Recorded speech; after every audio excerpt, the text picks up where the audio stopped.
കർണാടക ഗവൺമെന്റിനോട് 20 കോടി രൂപ. നിങ്ങളെ ചോദ്യം ചോദിച്ചു എന്റെ മറുപടി പറയട്ടെ. നമ്മുടെ വയനാട്ടില് വീടുകൾ വെച്ചു കൊടുക്കുന്നതിന്റെ പരിപാടിയൊക്കെ നടക്കുന്നുണ്ടല്ലോ. അപ്പോൾ തെരഞ്ഞെടുപ്പ് ആയി കഴിഞ്ഞപ്പോഴത്തേക്കും പരിപാടികളൊക്കെ കൂടി, ഉദ്ഘാടനവും പരിപാടികളൊക്കെ കൂടി. അപ്പോൾ കുറേ പേര് കുറേ ഫേക്ക് പ്രോമിസ് ചെയ്തിട്ടുണ്ടായിരുന്നു. നമ്മുടെ കോൺഗ്രസ്സുകാർ, അവർ മുസ്ലിം ലീഗ് അവരൊക്കെ ആയിട്ട് കുറേ വീടുകളൊക്കെ വെക്കാമെന്നൊക്കെ പറഞ്ഞിട്ട് ഇന്ന് കല്ലിടും നാളെ കല്ലിടും എന്നൊക്കെ പറയുന്നുണ്ട്. അതിന്റെ ഒരു ചോദ്യോത്തര വേള നമുക്കൊന്ന് കേൾക്കാം. ഞാൻ എന്റെ മറുപടി പറഞ്ഞു. കർണാടക സർക്കാരോട് 20 കോടി കൊടുക്കാനുള്ള കമ്മിറ്റ്മെന്റും കാര്യങ്ങളും ഞാൻ മറുപടി പറഞ്ഞല്ലോ. കർണാടക സർക്കാർ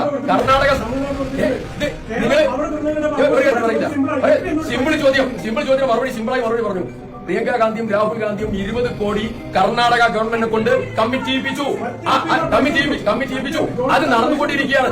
അതിനെ അപ്പൊ നിങ്ങൾ രണ്ടാളും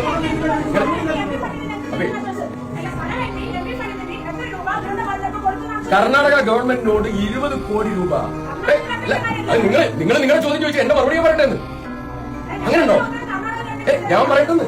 നിങ്ങൾ ആഗ്രഹിക്കുന്ന മറുപടി പറയാൻ വേണ്ടിയാണോ ഞാൻ പഠിക്കുന്നത്? അല്ലല്ലോ. അല്ല, ചോദ്യത്തിന് മറുപടി ഞാൻ പറഞ്ഞേ. നമ്മള് കർണാടക സർക്കാർ 100 വീടിന്റെ പണം 20 കോടി രൂപ എനിക്ക് കൈമാറി എന്നുള്ളതായി ഇവരാഗ്രഹിക്കുന്ന മറുപടി പറയാനിരിക്കുന്ന ആളാണോ അങ്ങേര്? അങ്ങേര് എന്തിനാ വന്ന് ഇരുന്നത് തന്നെ? മൂവാണ്ടമ്മാങ്ങയുടെ അണ്ടി എന്ന് പറയുമ്പോ പുള്ളി പറയുകയാണ് പപ്പുക്കുട്ടി മാമന്റെ കുണ്ടിന്ന്. എന്തൊരു അവസ്ഥയത്! ഇയാളൊക്കെ സഭ്യമായ ഭാഷയിൽ പലതും പറയണമെന്നുണ്ട്. പക്ഷേ എന്ത് ചെയ്യാം, ഇത്ര അസഭ്യമായിട്ടുള്ള കാര്യങ്ങളാണ് നാട്ടിൽ നടക്കുന്നത്. അപ്പോൾ നമ്മളും കുറച്ച് സഭ്യത വിട്ട് പെരുമാറണം എന്നുള്ളതാണല്ലോ. എനിക്ക് തോന്നുന്നത് പുള്ളിയുടെ ചിന്ത എന്ന് വെച്ചാൽ പുള്ളി കർണാടക ഗവൺമെന്റിന്റെ അവിടെ നിന്നാണ്, അല്ലെങ്കിൽ കർണാടകത്തിൽ നിന്നാണ് MLA സ്ഥാനം മേടിച്ച് ഇവിടെ വന്നതെന്നുള്ളതാണ്. മറ്റ് എന്ത് കൊടുത്തു എന്ന് ചോദിക്കുമ്പോൾ, അല്ലെങ്കിൽ ബ്രിട്ടാസ് കാശ് കൊടുത്തു, നിങ്ങളുടെ MP എന്ത് തന്നു എന്ന് ചോദിക്കുമ്പോൾ അതിനുള്ള ഉത്തരവല്ല പറയുന്നത്.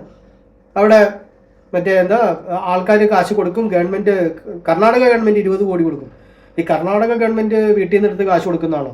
അല്ല, കർണാടക ഗവൺമെന്റ് അവിടുത്തെ ആൾക്കാരുടെ കാശ് പിരിച്ചു കൊടുക്കുന്നതാണ്. അപ്പോൾ ഇവരൊക്കെ പിരിച്ച കാശ് അവിടെ പോയി, അതിന് ഉത്തരവില്ല. ഇനി ഇവരൊക്കെ എന്ത് കൊടുക്കും, അതിനും ഉത്തരമില്ല.